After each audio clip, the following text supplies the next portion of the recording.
수술에 대해서 들어보셨나요? 아마 예능 프로에서 종종 나오긴 하지만 많이 아시는 질환은 아닐 거라고 생각이 되는데요. 그럼에도 불구하고 치료는 꼭 수술이 필요한 질환이라고 합니다. 오늘의 질문들 장편환외과의 이성근 원장님과 함께합니다. 원장님 안녕하세요. 네, 반갑습니다. 치료는 반드시 수술이 필요하다라고 말씀해 주셨는데요. 이거 맞나요? 그렇죠. 치료는 수술을 해야 되는 병이고, 치료는 놔두면 더 심해져서 단순 치료가 복잡 치료로 악화돼서 나중에는 수술하더라도 합병증 때문에 합병증이 생길 확률이 좀 많아지죠. 재발률도 좀 많아지고, 심지어 치료는 놔두면 오랫동안 방치하면 암으로도 될 수 있기 때문에, 치핵은 암이 안 되지만 치료는 암으로도 진행될 수 있기 때문에 반드시 수술을 추천드립니다. 치료는 일단 증상이 나타나면 굉장히 괴롭다고 하던데 치료로 인해서 장편환외과를 찾으시는 분들은 실제로 그렇게 괴로워하시나요? 일단 좀 불편하죠. 일단 진물이 좀 나오거나 아픈 경우도 있고요. 농양이랑 동반된 경우에는 통증까지 호소하고, 염증이 심하면 열나고 한기 들고 슬슬 춥고 떨리고, 그다음에 고름 나오고 붓고 아프고 빨개지고 이런 증상들이 생겨서 힘들어 하시는데요.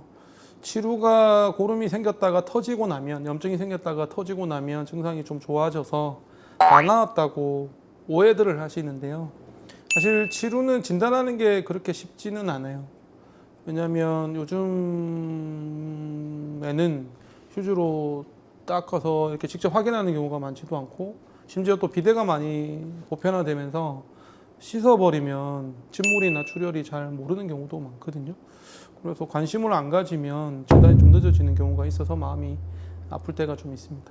치료 증상과 몸살 증상이나 코로나 증상이 헷갈려서 오래 방치하시는 분들도 계시다고 들었어요.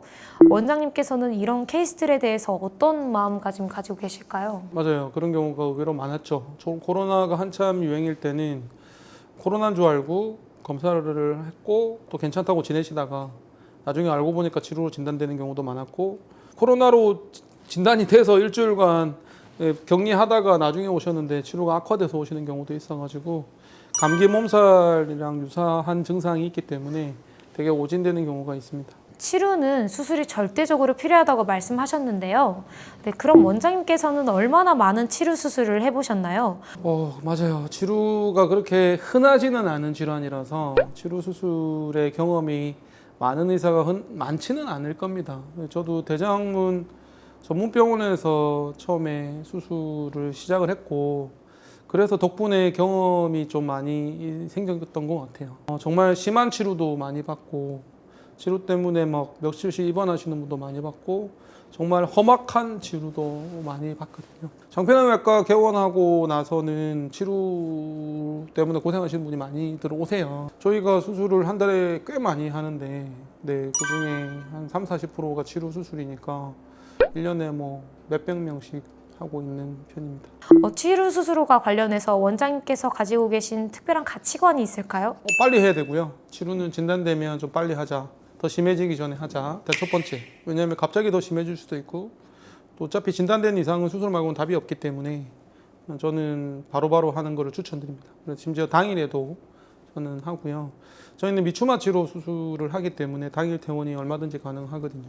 두 번째는 이 치료가 보통은 이제 합병증 때문에 걱정하시는 분이 되게 많으세요. 재발도 합병증이라고 그러면 합병증이라고 할 수 있는데, 어쨌든 재발률이 있고 변실금이라는 합병증이 드물지만 생길 수도 있기 때문에 최대한 그런 합병증을 최소화하기 위해서 방안을 강구하는 편이죠.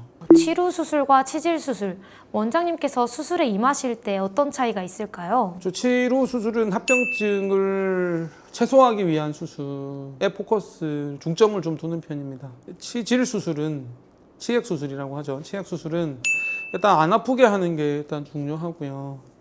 그다음에 치핵 수술하고 관련돼서 이제 많은 사람들이 걱정하는 거 역시나 변실금인데요. 치핵 수술도 변실금이 생길까 봐 걱정하는 분들이 되게 많으신데, 과거에는 치핵 수술을 할 때 관략근 측방 절제술이라고 해서 관략근을 일부 절제를 해서 항문의 힘을 좀 떨어뜨리고 항문이 좀 좁아지지 않게 통증을 좀 완화시키기 위한 조치를 하는 경우가 있거든요. 실제로 지금도 하시는 쌤도 계신데, 저는 관략근 측방 절제술을 하지 않습니다. 어쨌든 치핵 수술은 통증을 좀 완화하기 위한 조치, 그다음에 아주 드물지만 협착이 생길 수 있기 때문에 협착이 안 생기게 하는 게 중요하고요. 치료 수술은 변실금 안 생기게 하고 재발 적게 하기 위한 데 중점을 두고 수술을 해서 약간 좀 다른 것 같습니다.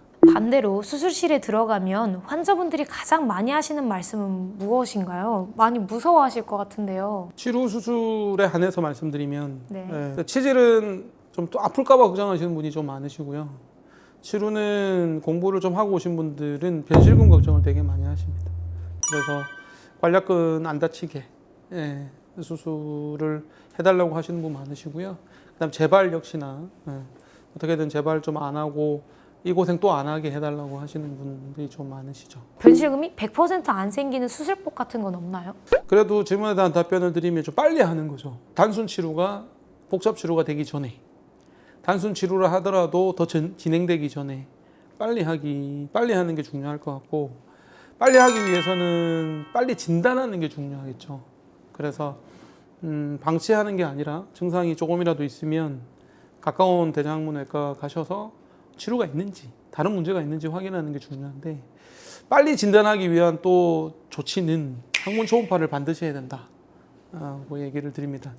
항문 초음파를 실제로 안 하는 병원이 좀 있는 것 같아요. 그래서 항문 초음파를 안 하면 치료 진단이 쉽지는 않아요.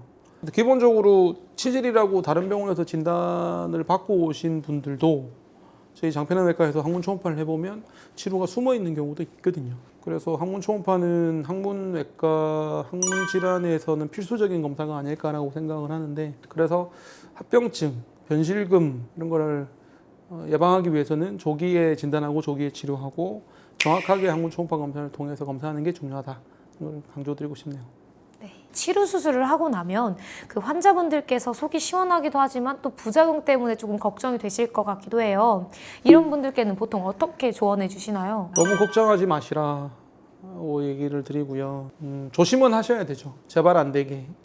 그리고 잘 관리하셔야 되고, 변실금을 예방하려면 케겔 운동 같은 것도 좋고, 나중에 뭐 바이오 피드백도 좋습니다. 바이오백 치료가 있는 병원이 있고 없는 병원이 있는데 그런 것도 도움은 되는데, 변실금이 그렇게 가능성이 높지 않다 그러면 대부분 재발 걱정을 하시는데요.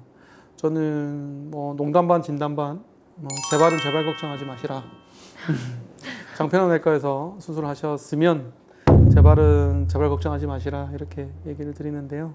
너무 재발 걱정하시고 전이 걱정하시고 또 암이 생길까 봐 걱정하시는 분들은 오히려 그 걱정 때문에 그런 일이 생길 확률이 걱정을 안 하고 긍정적으로 생각하는 사람들보다 좀 높다, 이런 연구 보고가 있거든요. 재발 안 되게끔 예방을 하면서 건강하게 지내시면 되지 않을까 싶어요. 마지막으로 치료로 의심되는 증상이 있음에도 불구하고 병원에 방문하기를 조금 꺼려하시고 두려워하시는 분들께 원장님께서 한 말씀 부탁드립니다. 뭔가 찜찜하면은 오세요.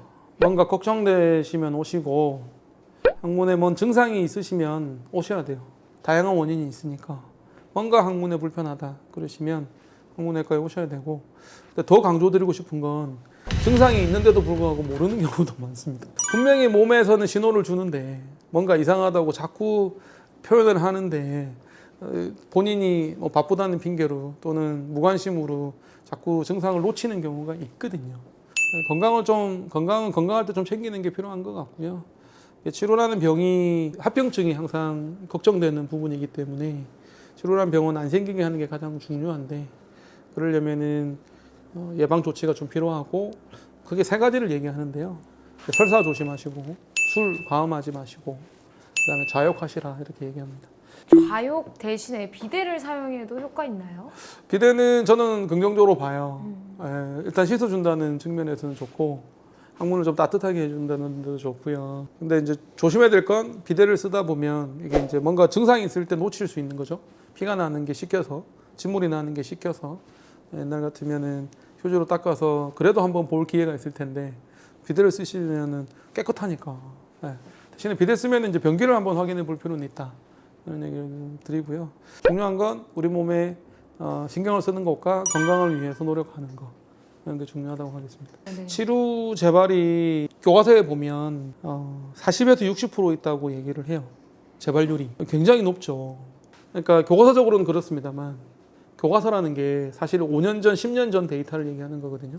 요즘에는 좋은 의학 기술이 많이 발전했고 재발률이 그렇게 높지는 않습니다. 경험이 많고 실력이 있는 경우에는 하여튼 너무 걱정을 좀 안 하셨으면 좋겠고 재발 때문에 너무 스트레스 좀 안 받았으면 좋겠다. 원장님을 모시고 치료에 대한 원장님의 경험과 소회에 대해서 들어봤습니다. 다음 편에서는 치열에 대해서 이야기 나눠보도록 하겠습니다. 고맙습니다. 네, 감사합니다.